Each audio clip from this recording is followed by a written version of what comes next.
안녕하세요. 돈세는 공부가 돈 버는 TV 이천희망TV 이천희입니다. 최근에 제가 몇 편의 영상을 통해서요, 보험을 잘 가입하는 요령과 리모델링을 현명하게 하는 방법에 대해서 말씀드렸습니다. 첫 번째 영상에서는요, 핵심 보장 위주로 보험을 가입해서 보험료를 확 줄이는 방법에 대해서 말씀을 드렸고요. 두 번째 영상에서는 이번 일당 같은 특약은 굳이 보험료를 내지 않고 보험금을 받지 않는 게 더 유리하다는 취지로 말씀드렸습니다. 지난번 영상에서는요, 80세 만기로 가입한 보험을 100세 시대라고 해서 걱정이 돼서 100세 만기로 갈아탈 필요가 없다고 말씀을 드렸고요. 오늘은 갱신형 보험과 비갱신형 보험에 대해서 말씀을 드리겠습니다. 우리가 보험을 가입할 때 보험이 통째로 갱신형으로 되어 있는 것도 있고요. 그렇지 않고 100세 만기 20년 납 아니면 100세 만기 10년 납 이렇게 가입할 수 있는 보험이 있습니다. 우리가 제일 많이 가입하고요, 어디 아프거나 다쳤을 때 가장 쉽게 보상을 받을 수 있는 그런 특약이 실손의료비 특약인데요. 이런 실손의료비는 반드시 갱신형으로 가입해야 합니다. 하지만 암진단금이나 뇌졸중 진단금을 보장하는 그런 특약들은 굳이 저희가 갱신형이 아니라 비갱신형으로도 가입할 수 있습니다. 먼저 갱신형에 대해서 말씀을 드리면요, 갱신형은 갱신 주기에 따라서 보험료가 변동하게 됩니다.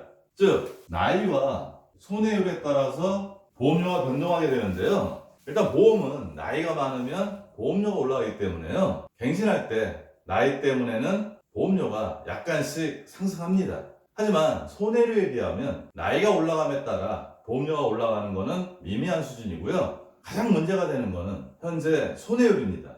저희가 손해율에 대해서 먼저 이해할 필요가 있는데요. 일단 보험료로 보험사가 100원을 받는다고 가정을 하고요. 이 보험에 가입하신 분들이 70원의 보험금을 받았다면 손해율 때문에 보험료가 인상되지는 않습니다. 하지만 보험회사는 100원의 보험료를 받았는데 130원의 보험금을 지급했다면 그 다음에 갱신할 때 보험료를 그 차이만큼 인상하게 됩니다. 2000년 중반쯤에 실비가 처음 나와서 대중화됐을 때만 해도요, 실손의료비 갱신보험료가 이렇게 가파르게 올라갈 거라고는 아무도 예상하지 못했습니다. 하지만 그때 예상했던 것보다 지금 굉장히 보험료가 큰 폭으로 뛰고 있고요. 그 큰 폭으로 뛴 실비 보험료 때문에 부담을 느끼시는 분들이 많습니다. 근데 문제는 이게 보험회사가 어떤 폭리를 취하기 위해서 보험료를 올리고 있다면 저희가 그거를 시정할 수 있는 그런 방법이 있지만요, 사실은 보험회사를 탓하기보다는요, 개인들은 의료 쇼핑을 하고 있고요, 병원은 과잉 진료를 하는 게 문제가 돼서 실질적으로 병원을 너무 많이 가고요, 쓸데없이 과도한 치료를 하기 때문에 실손의료비가 갱신할 때마다 손해율 때문에 큰 폭으로 오르고 있습니다.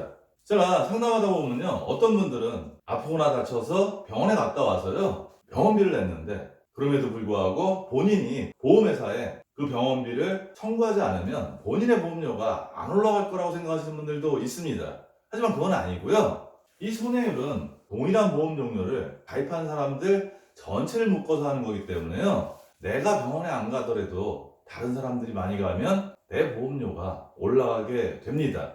사실 보험사 입장에서는요, 실손의료비가 손해율이 상당히 높은 데다가요, 손해율에 근거해서 보험료를 인상하고 싶어도 실비가 국민보험이기 때문에요, 금융당국에서 상당히 많이 억제하기 때문에 보험사 입장에서는 수익이 나지 않는 골칫덩어리 상품입니다. 그래서 지금은 실비보험을 팔지 않는 그런 보험사들도 있고요, 실비보험 가입할 때 상당히 까다롭게 심사를 해서 가입을 제한하는 회사들도 꽤 있습니다. 정리를 하면요, 실손의료비 같이 갱신보험은요, 나이와 손해율에 따라서 보험료가 변동이 되고요, 우리가 내는 보험료보다 보험회사에서 지출하는 보험금이 많으면 갱신할 때마다 보험료가 올라가게 됩니다. 실비는 우리가 다 갱신형으로 가입해야 되는 거기 때문에 다른 방법이 없는데요, 더 큰 문제는 암이나 뇌졸중 같은 경우를 갱신형으로 가입하신 분들입니다. 즉 우리가 100세 만기 보험을 가입했는데요, 암 진단비 같은 경우,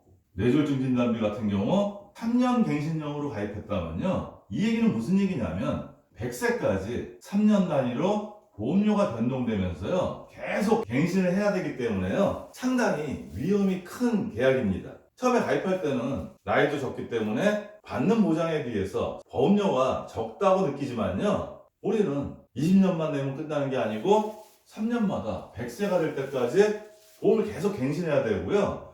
더 큰 문제는 도대체 보험료가 앞으로 얼마나 올라갈지 전혀 예측이 안 된다는 그런 단점이 있습니다.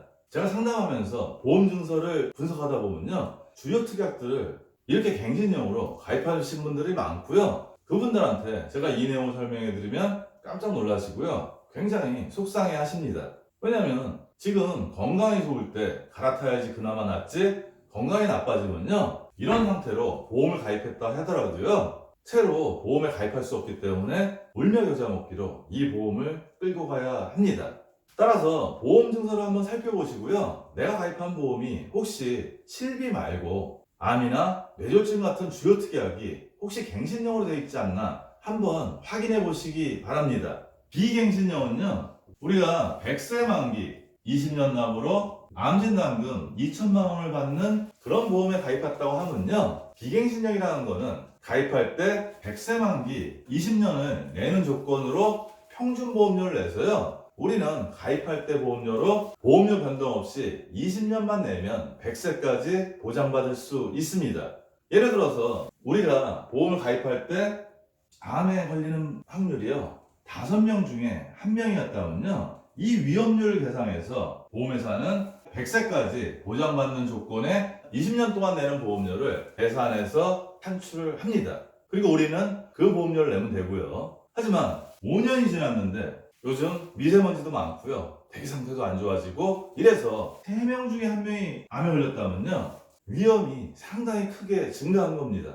즉 아까 실비를 설명할 때로 예를 들면요, 보험사에서 손해율이 상당히 커지기 때문에요, 보험료를 올려야지 보험회사가 손해를 보지 않습니다. 하지만 비갱신형은요, 이렇게 위험이 증가하더라도요, 그 보험료 부담을 가입자가 지는 게 아니고 보험회사가 지는 겁니다. 즉 다시 한번 정리하면요, 갱신형 보험은 닥치는 보험료가 증가할 위험에 대해서 소비자가 위험을 부담하는 거고요, 비갱신형 같은 경우는 증가하는 위험에 대해서 보험회사가 그 위험을 지는 겁니다. 그러면 우리 입장에서는 갱신형으로 가입하는 게 유리할까요? 비갱신형으로 가입하는 게 유리할까요? 당연히 실비처럼 어쩔 수 없이 갱신형으로 가입하는 건 어쩔 수 없지만요, 나머지 특약들은 비갱신형으로 가입해야지 앞으로 생길지 모르는 위험에 대해서 우리는 노출되지 않습니다.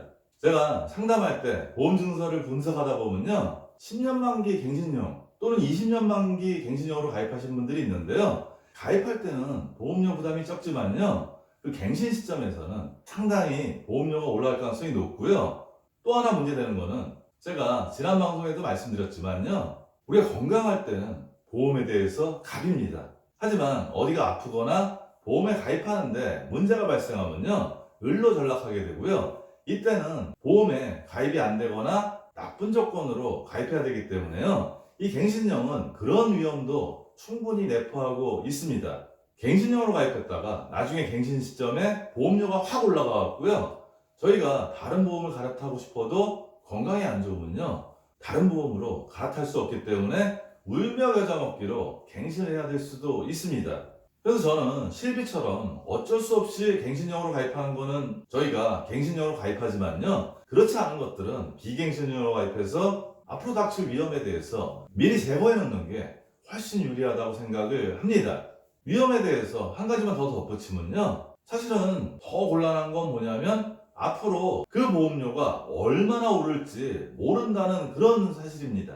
즉 갱신할 때 손해율에 따라서 보험료가 변동되는데요, 그 보험료를 우리가 예측이 안 되기 때문에 나중에 상당히 크게 부담이 될 수 있습니다.